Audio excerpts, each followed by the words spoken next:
Paranormal, phénomènes étranges, histoires fantastiques, les clés du mystère, sur Sud Radio. Bonjour, Frédéric Jarraud, ravi de vous retrouver pour ce rendez-vous du dimanche de 11h à midi avec Yves Lignon, professeur. Bonjour, comment allez-vous ? Bonjour Frédéric. Fraîchement, mais enfin, bon. Ah, c'est la vie, c'est la vie. Et d'autant qu'on arrive à Noël quand même, donc c'est un peu normal. Nous sommes à Noël et c'est notre dernière émission avant Noël. Donc il faut penser au roi de la période, c'est-à-dire aux enfants. Exactement. Ouais. Aujourd'hui, l'émission va être consacrée aux phénomènes paranormaux chez les enfants. Et c'est souvent intéressant. Les facultés paranormales sont, on le sait, hein, et on en parle beaucoup dans notre émission, sont en fait cachées, latentes chez chacun d'entre nous. Mais si on essaie de les déclencher de façon expérimentale, c'est le constat, et c'est par ça qu'on va commencer, Yves, aujourd'hui, on réussit beaucoup mieux avec les enfants. Est-ce qu'il y a une raison particulière ? Oui, c'est une grande question. Vous voyez, Frédéric, quand on propose des expériences de parapsychologie aux gens, il faut bien dire que la majorité répondent mais je ne veux pas y participer, ça ne peut pas marcher, ça. D'ailleurs, je ne sais pas combien nous avons d'auditeurs, enfin des milliers et des milliers, mais pour l'expérience que j'ai voulu faire le 31 octobre et dont on donnera les résultats tout à l'heure, je n'ai eu que quelques centaines de réponses. Les gens, en quelque sorte, n'y croient pas. Oui, c'est pas donné à tout le monde non plus. Hein. Bien sûr, c'est pas donné à tout le monde, mais quand on dit voulez-vous essayer, les gens disent ça peut pas marcher avec moi. Alors que les enfants, eux, ils n'ont pas ce genre de préjugés. Vous comprenez, justement, c'est bien de saison. Les adultes ne croient plus au Père Noël. Les enfants, si. Et donc, par conséquent, quand on leur dit, écoute, est-ce que tu veux essayer de t'amuser à jouer, on leur présente ça comme un jeu, s'il y a une récompense au bout, moi j'ai expérimenté quelquefois avec des enfants très jeunes, s'il y a une récompense, des bonbons, quelques pièces de monnaie, vous voyez, ça marche encore mieux. Alors, il n'y a qu'un inconvénient, c'est que les enfants, ils se lassent. Oui, au bout de quelques minutes. Oui, c'est ça, parce que c'est toujours la même chose. Ils ont envie de passer à un autre jeu, parce que pour eux c'est un jeu, mais ils ont envie donc peut-être d'allumer la télé, de jouer à la vidéo. Je ne sais pas, c'est pas de mon époque, mais enfin donc il faut trouver des procédés pour leur dire on va changer. Et alors il y a beaucoup d'anecdotes sur des expériences avec des enfants, mais il y a aussi beaucoup de cas spontanés. C'est tout ça le sujet de notre émission d'aujourd'hui. Voilà. Et ainsi, figurez-vous que un très grand savant français qui est mort l'année dernière, un biologiste, le professeur Chauvin, qui a frôlé le prix Nobel et qui s'est intéressé à la parapsychologie, eh bien, il a eu l'idée d'expérimenter avec ses neveux. Il avait des enfants à lui qui étaient grands, qui étaient des adolescents, mais il avait énormément de neveux. Donc il a dit, voilà, je vais faire des expériences avec mes neveux. Alors, c'était très simple. Il avait un paquet de cartes, il demandait au petit garçon ou à la petite fille de tourner le dos. Et puis, il lui disait, je tire une carte et tu vas me dire simplement si elle est rouge ou si elle est noire. Et pas plus. Hein. Très simple. Oui, des basique. Enfants de 8-10 ans, il leur avait expliqué avant, tu vois, il y a le trèfle, le pique qui sont noirs, le rouge et le carreau et le cœur qui sont rouges, donc tu me dis rouge ou noir. Et alors, ça marchait pas mal, surtout, il me l'a bien raconté, Monsieur Chauvin, si, comme je le disais tout à l'heure, il les intéressait. Enfin, ça marchait pas mal, mais comme toujours, ça marchait à condition de prévoir une récompense. Là, les enfants, ils travaillent pas gratuitement. C'est la carotte. Oui, surtout pas dans ces conditions. Bon, enfin, et c'est un peu le sel de l'anecdote, comme ça marchait suffisamment pour le satisfaire, il dit tiens, je vais essayer avec ma propre épouse pour voir un peu, pour faire une comparaison. Et donc Madame Chauvin s'installe de l'autre côté de la table, tourne le dos à son mari et qui commence à tirer les cartes en lui disant est-ce que c'est rouge, est-ce que c'est noir. Et alors là, un record. Je ne dis pas qu'elle trouvait juste à chaque fois, mais le nombre de succès de Madame Chauvin par rapport au nombre de succès des enfants, c'était extraordinaire. Elle était motivée par la récompense. Non, simplement. On ne sait pas quelle était la récompense. Faire plaisir à son époux. Mais là, il n'y avait plus besoin de tous ces calculs mathématiques si ennuyeux que nous faisons, nous, les chercheurs en parapsychologie. Ça se voyait à vue d'œil. Au point Est-ce que ça n'était pas le hasard, parce que les probabilités, ça marche aussi. Non, justement, tout le rôle des mathématiques dans ce genre d'expérience, Frédéric, c'est de montrer que ça n'est pas le hasard. Et là, avec Madame Chauvin, il n'y avait même pas besoin des mathématiques, elle trouvait pratiquement à tous les coups. C'est de la télépathie, finalement. Voyez comme vous êtes. Au point que Monsieur Chauvin, en bon scientifique, s'est inquiété, et il a dit, de toute façon, que ce soit de la parapsychologie, ou que ce soit de la science en général, quand une expérience marche trop bien, c'est suspect. Voilà, c'est le rationalisme des scientifiques. Et donc, il s'est aperçu, et je ne plaisante pas, que lui-même avait le rythme respiratoire qui se modifiait selon que la carte était rouge ou noire. Quand il regardait le noir, son rythme respiratoire n'était pas tout à fait le même que quand il regardait le rouge. Et Madame Chauvin, de manière subliminale, involontaire, s'en était aperçue. Tout simplement. C'est fou ça. Et donc elle calquait, sans le vouloir, sans tricher, ses réponses sur le rythme respiratoire de son mari, qui lui parvenait de manière subliminale. Il n'y avait rien de paranormal. Mais par contre, avec les enfants, voyez-vous, là, il n'y a pas de problème, ils vont pas écouter le rythme respiratoire des adultes. Bon, elle était très observatrice, cette Madame Chauvin. Oui, elle était très observatrice. Et alors, quand même, pour terminer cette séquence, je vais vous raconter une autre histoire qui est très très jolie. Elle est très brève, très très jolie, très très jolie. Ça se passe aux États-Unis et c'est une institutrice, Miss Milgram, qui voulait justement expérimenter avec ses enfants, les enfants de sa classe. Elle disait, mais c'est bien, ils ont confiance en moi. Et il y avait une petite fille qui se prénommait Nancy, qui avait 9 ans. Et un jour, pour l'intéresser, toujours pareil, Miss Milgram lui dit, écoute Nancy, on va essayer 25 fois. Et si tu trouves 25 fois, toujours le même jeu, est-ce que la carte est rouge, est-ce que la carte est noire? Si tu trouves 25 fois, je te donnerai, s'il te plaît, $1 demi-dollar. Un demi-dollar quand on a 9 ans. C'est la fortune. Et Nancy lui a répondu, écoutez, mademoiselle, d'accord, mais laissez-moi me préparer. Et je vous assure que l'histoire est authentique. Ça se passait dans la salle de classe. Elles étaient seules toutes les deux. La petite fille a fait le tour de la classe 3 fois en marmonnant « Je veux 25, je veux mon demi-dollar, je veux 25, je veux mon demi-dollar ». Puis elle s'est assise en face de l'institutrice en lui disant « Vous pouvez y aller, Miss, tirez les cartes ». Et elle est tombée 25 fois juste. C'est pas joli, ça, Frédéric. C'est incroyable. Ça, c'est bien. Ça, c'est l'auto-persuasion qui finit par fonctionner. C'est ce qu'on dit. Mais peut-être, oui, la méthode Coué, si vous voulez. Mais en tout cas, elle est tombée juste 25 fois. Elle ne pouvait pas voir les cartes, bien entendu, mais elle savait quand même qu'il y avait $1 demi-dollar à la clé. D'autres histoires qui concernent les enfants et le paranormal, c'est dans 2 secondes sur Sud Radio pour les clés du mystère. À tout de suite, Yves. Les mystères, le paranormal, jusqu'à midi sur Sud Radio avec Yves Lignon, et on continue à évoquer ce thème des enfants qui sont peut-être un peu plus sensibles au paranormal, Yves, avec une nouvelle histoire que vous allez nous raconter, c'est celle de Bernard. Oui, ou peut-être qui communique avec les adultes de manière paranormale. Il y a quelques semaines, Frédéric, j'ai raconté l'histoire de cette grand-mère qui, aux États-Unis, avait traversé la ville en pleine nuit parce qu'elle avait vu en rêve un lustre tomber sur le berceau de son petit-fils. Et effectivement, elle a évité l'accident. Mais il y a des communications plus proches. Plus proches entre vraiment le père et la petite fille. C'est un témoignage recueilli par mon équipe. Et donc, ça vient du Sud. Donc, c'est Bernard. Il a une petite fille de 2 ans. Et cette petite fille de 2 ans, on a eu quelques difficultés à la concevoir, à la voir venir. Il a fallu consulter pas mal de médecins.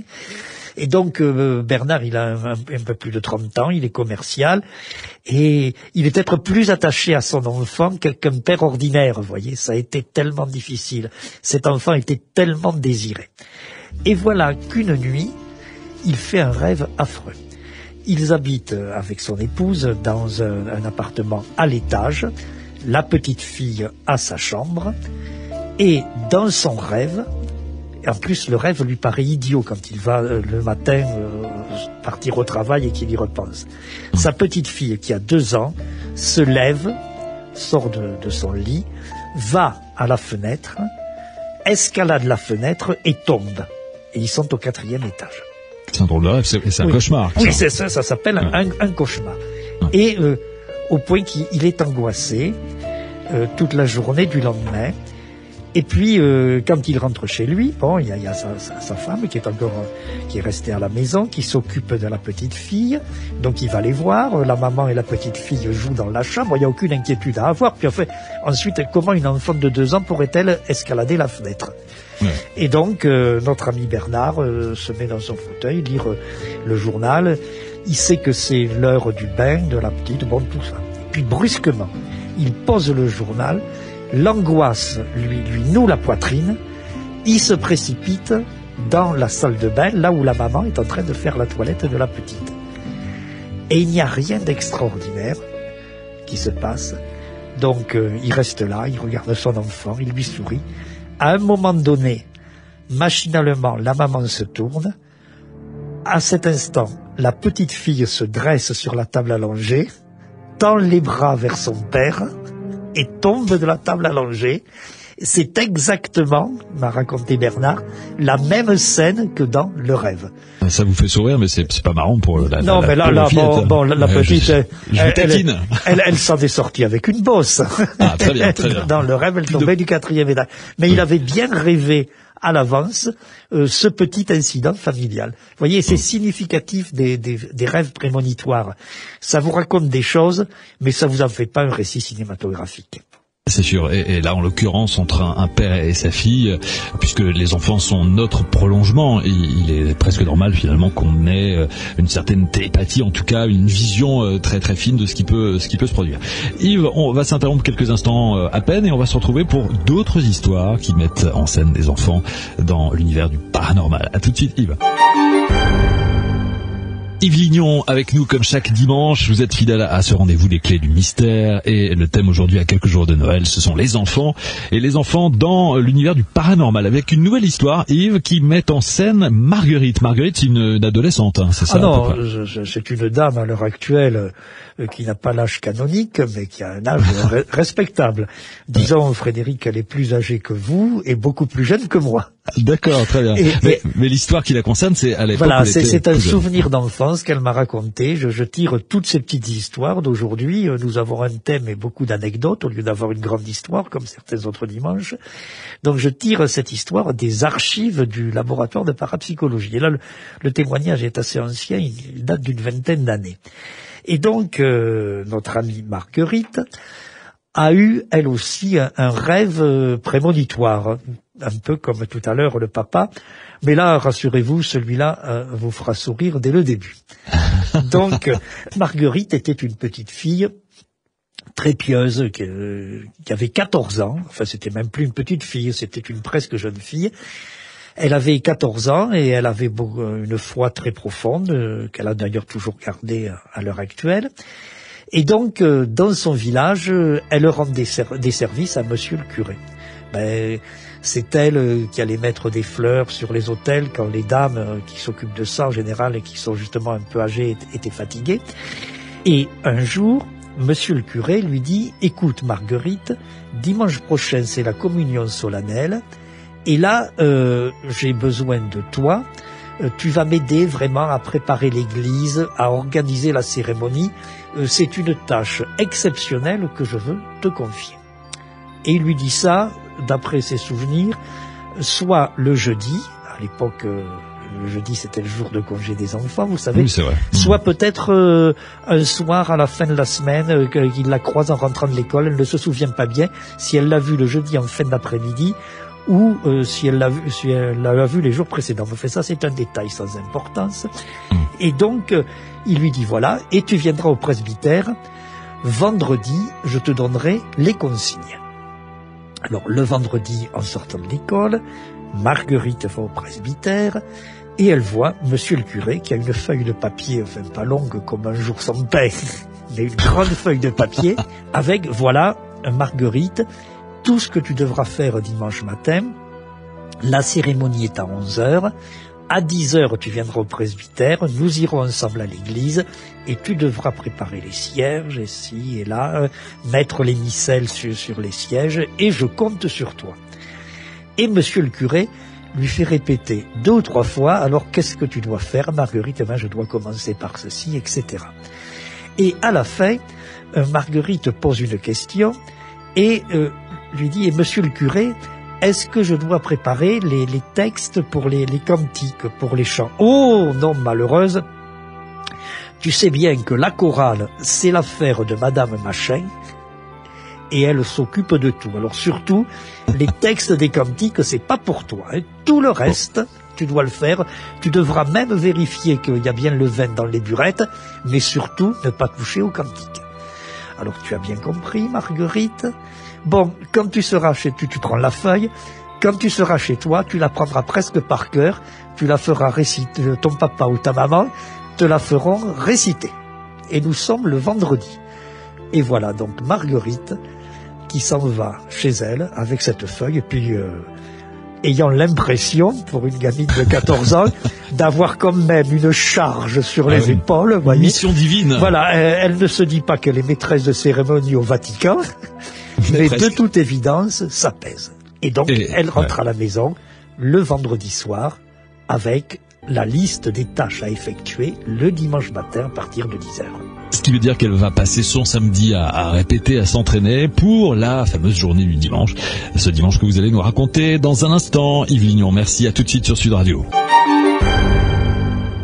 Yves Lignon, Frédéric Jarreau pour les clés du mystère chaque dimanche de 11h à midi. Et Yves, vous étiez en train de nous raconter cette histoire assez intrigante de Marguerite, qui est adolescente et qui va aider monsieur le curé pour le dimanche, pour la cérémonie de la communion solennelle. Et donc elle revient chez elle le vendredi soir avec toutes les consignes et on attend évidemment l'arrivée de la journée du fameux dimanche. Oui, alors d'abord, quand elle rentre du presbytère, compte rendu à papa-maman, qu'est-ce que t'as dit monsieur le curé? Il m'a donné la liste, là, ma fille, tu sais que ça n'est pas à n'importe qui qu'on confie ce genre de choses. Son père lui dit presque, c'est un honneur pour la famille que d'aider à préparer une cérémonie comme celle de la communion solennelle. Tu as juste le samedi pour t'y préparer. Et à l'époque, me dit Marguerite, le samedi matin, on allait à l'école. Et donc le samedi après-midi, pas question de penser aux devoirs. Il s'agit de penser à la communion solennelle. Et alors elle est là, elle regarde sa feuille, et puis elle se souvient que monsieur le curé lui a dit surtout, il faudra bien respecter l'ordre, parce que si tu ne respectes pas l'ordre, tu oublieras quelque chose. Et puis à la fin, en gros, ne pas s'occuper des textes des cantiques. Surtout pas les cantiques. C'est pour Madame Machet. Le soir, comme elle me le raconte, avant le souper, son papa lui fait réciter. Par quoi dois-tu commencer demain, Marguerite? Et ainsi de suite. Bon, alors vous allez dire, Frédéric, la pauvre gamine a dû faire un cauchemar. Ah oui, là, elle est saoulée, la pauvre. Alors, elle n'a pas fait un cauchemar, mais elle a fait un drôle de rêve. Donc, dans son rêve, la nuit du samedi au dimanche, c'est le dimanche matin, elle est dans l'église, elle est en train de faire tout ce qu'on lui a demandé. Donc ça, c'est son rêve. C'est dans le rêve, c'est dans le rêve. Monsieur le curé est à la sacristie, il est en train de se préparer, elle l'entend qui parle avec les enfants de chœur. Et il est à peu près 11h moins le quart, tout a l'air terminé. Marguerite a fini et c'est impeccable. Et voilà monsieur le curé qui sort de la sacristie. Il ne dit pas nom de Dieu, monsieur le curé, mais presque. Et nous sommes toujours dans le rêve. Il dit, mais j'oubliais une chose, Madame Machin, celle qui dirige la chorale, ne viendra pas aujourd'hui pour la cérémonie. Elle a dû partir pour soigner un malade dans sa famille. Mon Dieu, Marguerite, précipite-toi à la tribune à côté de l'orgue, va chercher les textes des cantiques qui sont rangés là-haut pour les disposer sur les sièges de la chorale. Alors que vous vous souvenez que dans la réalité, monsieur le curé lui avait dit surtout, Marguerite, ne t'occupe pas de ça. Oui, donc ce rêve va à l'encontre de ce qui est prévu. Exactement. Et alors en plus, monter l'escalier, aller près de l'orgue, c'est un coin mystérieux. Vous savez, là, c'est sombre, il y a cette machine musicale énorme. Marguerite n'est pas très à l'aise. Mais enfin, dans le rêve, elle y va. Et elle se réveille. S'il y a eu un peu le côté un peu traumatisant dans le rêve, l'idée de monter l'escalier, d'aller près de l'orgue, mais pas plus. Bon, est-ce que j'ai besoin de vous dire, Frédéric, que le lendemain... C'est exactement ce qui s'est passé. Elle arrive à l'église. Alors ça s'est pas passé tout à fait de la même manière. Elle va exactement au presbytère et monsieur le curé, en souriant, lui dit, tu sais, Marguerite, je t'avais dit, surtout ne touche pas au texte des cantiques. Eh bien, figure-toi que madame Machin ne peut pas venir diriger la chorale. Elle est partie pour soigner un malade. Ça, c'est comme dans le rêve. Ah ouais. Alors, Marguerite, il faudra que ce soit toi qui disposes les feuilles avec les textes sur les chaises de ces dames de la chorale.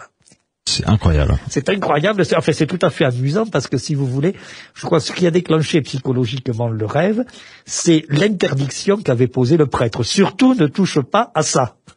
Donc c'est le cas d'un rêve prémonitoire. Oui, c'est un joli rêve prémonitoire. Mais est-ce qu'on peut imaginer quand même, Yves, que par l'angoisse d'une autre mission qui lui serait attribuée, ce rêve n'a pas été finalement provoqué à cause de ça? Elle a eu tellement peur qu'on lui demande autre chose que le rêve s'est déclenché. Bien sûr. Le rêve est lié à l'espèce de pression psychologique, toute proportion gardée, qui pesait sur elle.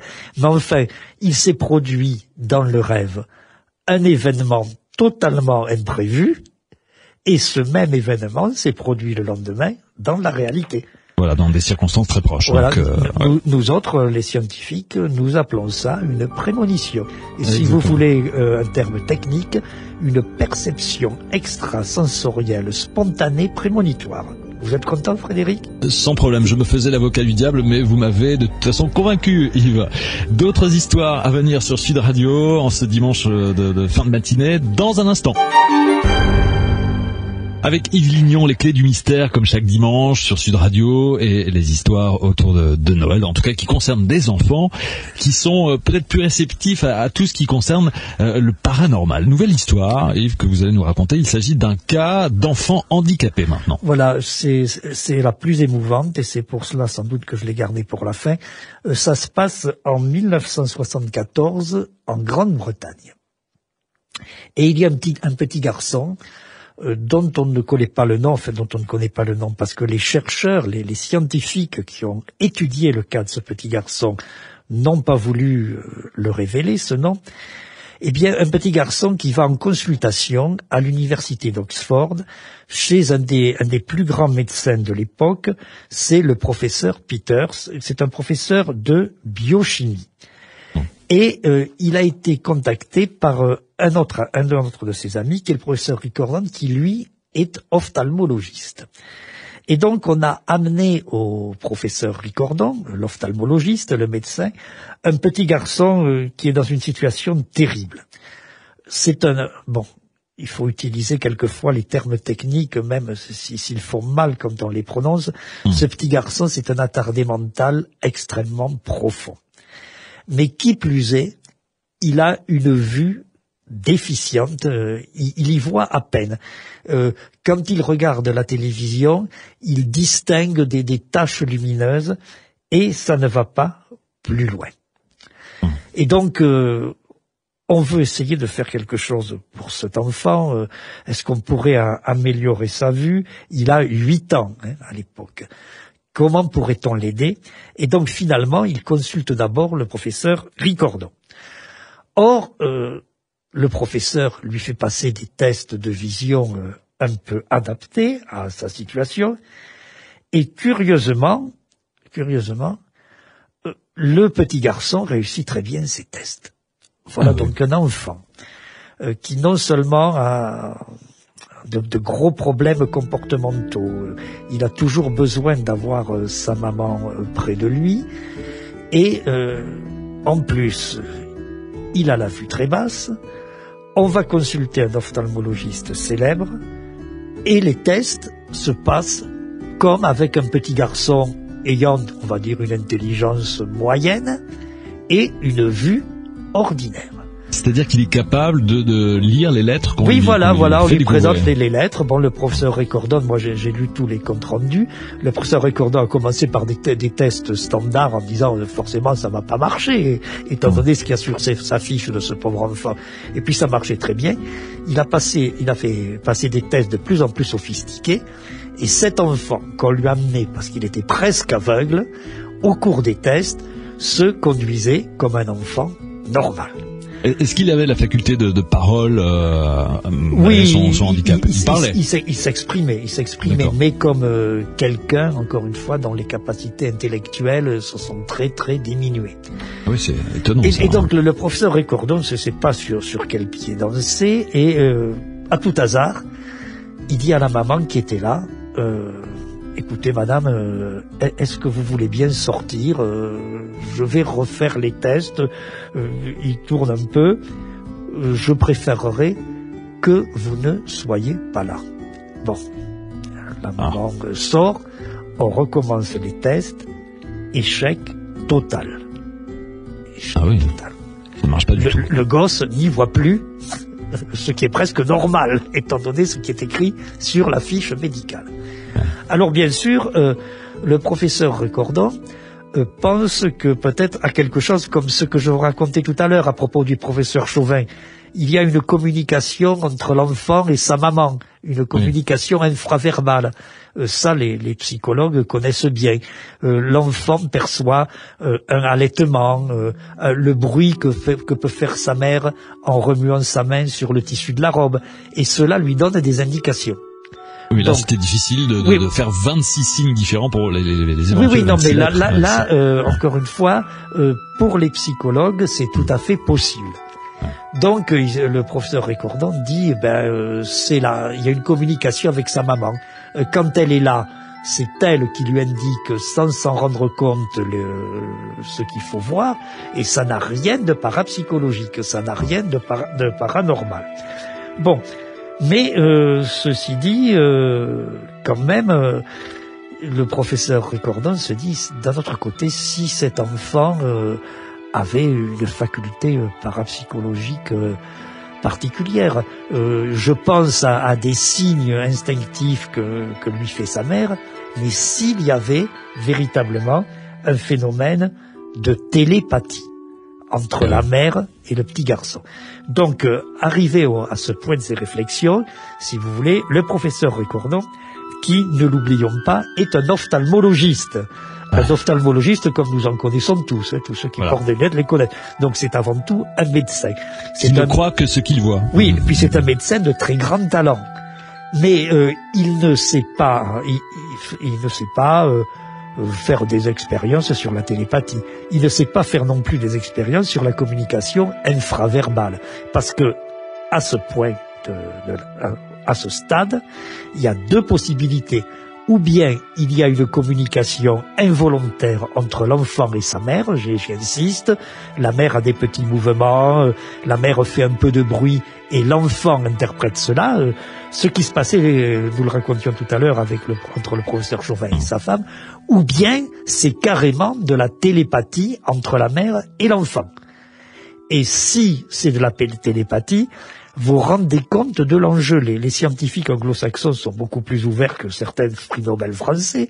Et donc, le professeur Recordon admet parfaitement que le gosse puisse faire de la télépathie et que donc faire de la télépathie lui permette de surmonter son handicap.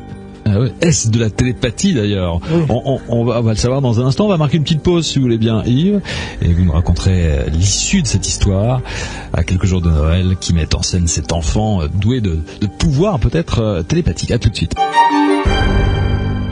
Avec Yves Lignon, comme chaque dimanche, les clés du mystère sur Sud Radio, et nous sommes en plein récit de cette histoire. Le thème d'aujourd'hui, puisqu'on approche de Noël, ce sont les enfants qui sont sujets éventuellement à la parapsychologie. Et en l'occurrence, on a ce petit garçon qui est attardé mental, hein, comme on le disait Yves, il faut utiliser les termes qui existent. Nous sommes dans les années 70, et ce petit garçon se voit passer un test ophtalmologique. Et on constate, en tout cas c'est ce qui se passe dans le cabinet du médecin, il arrive à lire les différentes lettres, mais en présence de sa maman, hein, c'est ça. En présence de sa maman. Et donc il y a deux hypothèses, ou bien c'est une forme de communication infraverbale, comme disent les psychologues, pourquoi pas. Mais une communication infraverbale, ça irait avec, si vous voulez, le handicap de la vision, ça n'irait pas avec le fait que le gamin, malheureusement, mentalement, soit très bas. Parce qu'une communication infraverbale, il faut interpréter. Et sinon, c'est de la télépathie. Et il faut trancher entre les deux.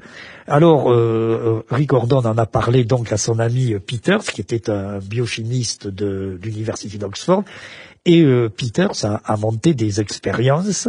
Alors, il a d'abord recommencer les tests élémentaires d'ophtalmologie, mais en mettant la maman de l'autre côté d'un paravent, mais en disant à l'enfant, ta maman est là, mais elle est derrière un paravent. Que l'enfant soit conscient de la présence de sa mère. Voilà. Mais là, il ne pouvait plus, évidemment, l'enfant percevoir les gestes de sa mère. Il n'y avait plus d'influence possible. Non, si c'était de la télépathie, c'était de la télépathie pure.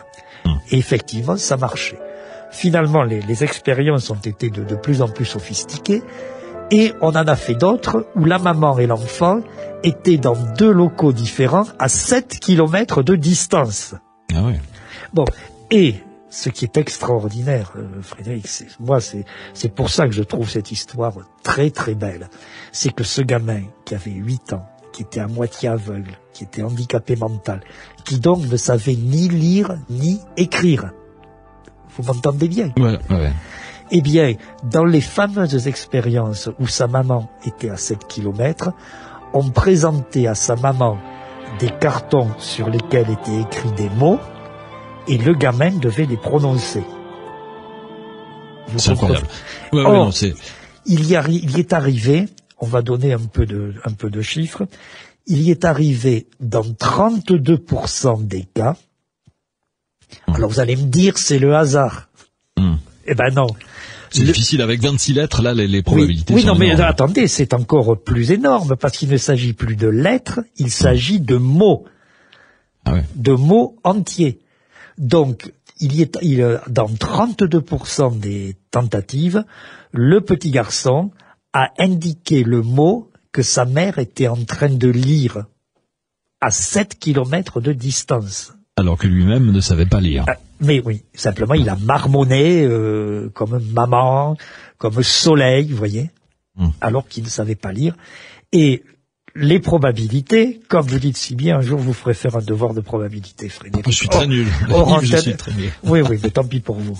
Bon, donc les probabilités du hasard disent que un gamin normal, sachant lire et écrire, serait tombé juste, aurait trouvé le mot dans 10% des cas.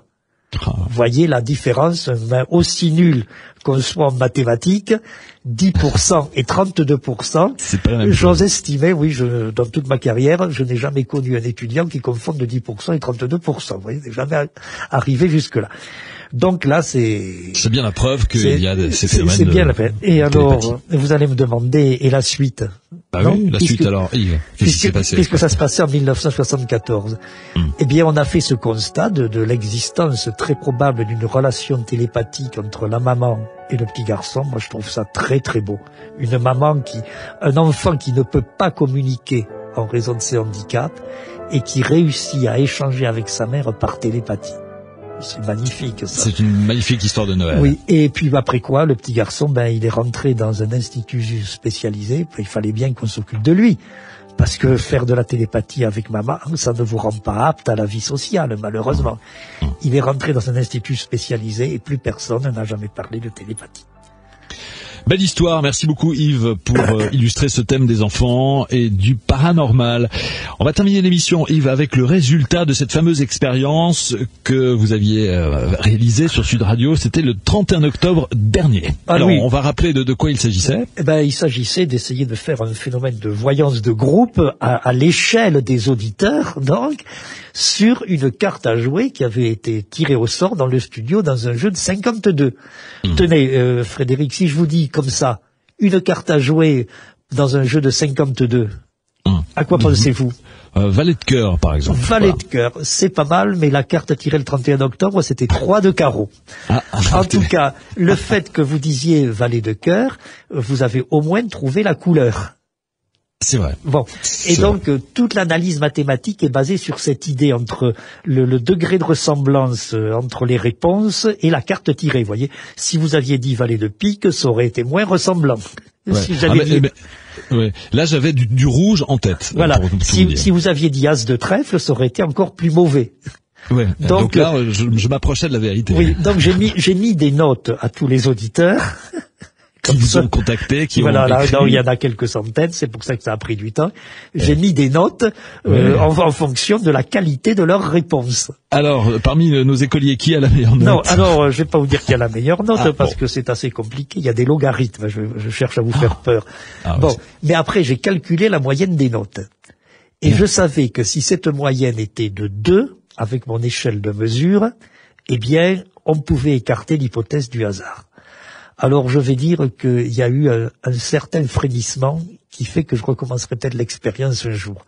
Parce qu'il fallait que la moyenne des notes atteigne 2, et là j'aurais dit effectivement il s'est passé quelque chose de paranormal chez ceux qui nous écoutaient ce dimanche-là.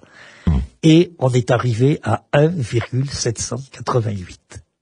Quasiment donc 1,8. Ouais, un frémissement. C'est fou, on n'est pas très loin. On s'en contente, on recommencera. Merci Yves, sans problème, on recommence quand vous voulez pour une nouvelle expérience, je suis partant. Bonne semaine à vous Yves, rendez-vous dimanche prochain, vous tous qui nous écoutez, dès 11h, et d'ici là, évidemment, un joyeux Noël à vous Yves, merci beaucoup. Et nous finirons l'année avec du grand spectacle, avec une histoire de maison hantée.